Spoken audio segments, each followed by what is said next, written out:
gizarte ekintz garrantzitsua da. Bultzada ematen dio, adierazi egiten dio jendeari zer, nola, nun ikastolak lan egin duen, eta oso garrantzitsua jotzen denik kilometroaren ondorioa.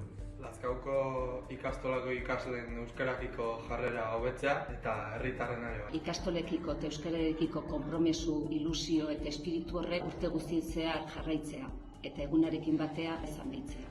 Lehenko kilometro betelatxe izan dira.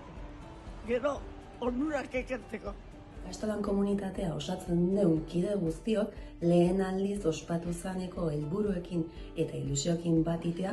Gustoko litzaidake errebuzik parte hartzea, elkarlan bat, auzolan bat izatea. Euskararen erabilera indartzeko, Lazkaoko eragile eta norbanako osatzen dugun komunitatea sendotzea. Euskaran garrantziz jabetzea gustoko litzaidake, auzolana eta elkarlana indartuz. Ondo pasatzea, dantzan egitea, euskara bultzatzea eta ikastolari laguntzea.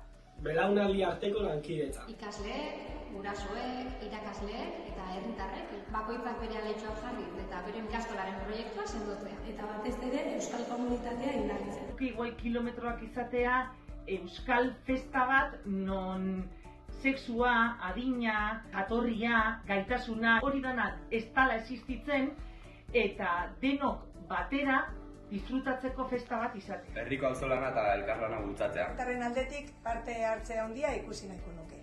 Euskara indartzen jarraitzea, elkarlana, langintza, azken finen pixkat herrigintza